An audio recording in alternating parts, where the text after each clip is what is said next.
So there's this war. It's dominating every headline, and it feels like it just exploded out of thin air, right?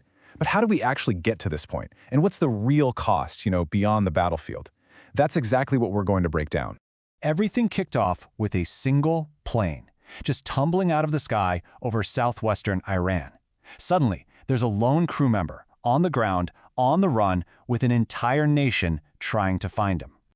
So how on earth does one person's crisis become a full-blown global firestorm?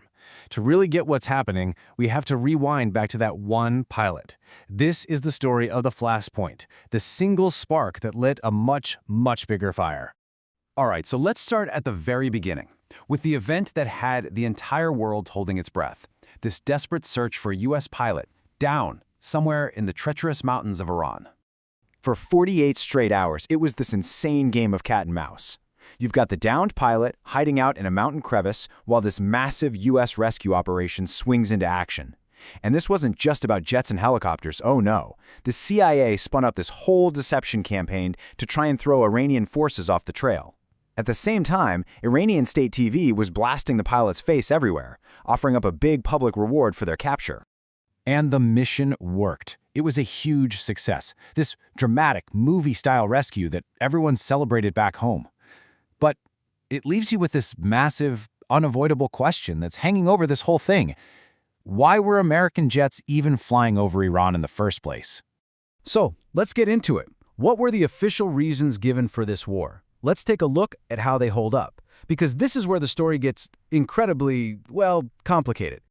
And right here, you can see the two stories just do not line up. The official line from the White House was all about defense, about stopping an imminent threat. A threat that, and this is a quote, was based on the president's feeling based on fact. But almost right away, totally different motives started bubbling to the surface. Things like regime change and, as President Trump just said out loud, taking Iran's oil. You know what's wild is that some U.S. officials weren't even trying to hide the economic angle. Take Senator Lindsey Graham here. He didn't really frame the conflict as some defensive necessity. He called it a strategic, and you have to assume profitable, good investment. So you have to ask, right? Did the actual intelligence back this imminent threat story? Well, according to reports, Pentagon sources were telling Congress there was zero sign of an impending Iranian attack. And on top of that, the IAEA, that's the world's nuclear watchdog, they said Iran didn't even have a structured program to build nuclear weapons. These findings seem to fly directly in the face of the White House's main reason for going to war. And you can bet Iran had something to say about all this. They absolutely rejected the U.S. rationale. The country's deputy foreign minister basically called the imminent threat claim a big lie, something cooked up purely to justify foreign intervention thousands and thousands of miles from American soil. And that intervention, it didn't stay small. It didn't stay contained. What started out as targeted strikes, well, it was like dropping a match in a gas station. The whole Middle East got pulled into this thing, and it just kept getting bigger and more devastating. And man, things escalated fast. After the first strikes hit, Iran hit back by blockading the Strait of Hormuz. Now you got to understand, the strait is basically the main artery for the world's oil supply. Something like a fifth of all the oil the world uses passes through that one little waterway. So when Iran blockaded it, it was like they clamped that artery shut. Then you get drone attacks on energy plants in other countries and deadly airstrikes spreading into Lebanon. In just over a month, the war had set the entire region on fire. But the fighting wasn't just happening with missiles and drones. As the physical war spiraled out of control, a whole other front opened up. One that was fought with memes, messages, and manipulated media. Okay, so let's talk about the war of words, because the way leaders were talking about this conflict, it was just on another level. Honestly, it was unprecedented. Just look at this post from President Trump's Truth Social account. I mean, wow. It's this direct, expletive-filled threat to another country just posted out there for the whole world to see. It was such a radical departure from any kind of normal diplomatic language. And yeah, people noticed. The backlash came fast, and it came from everywhere. A top Democrat, Chuck Schumer, called it a rant from an unhinged madman. Even a former ally, Marjorie Taylor Greene, said the president had gone insane. And Iran's parliament speaker gave this really grim warning that these reckless moves were going to set the entire region on fire.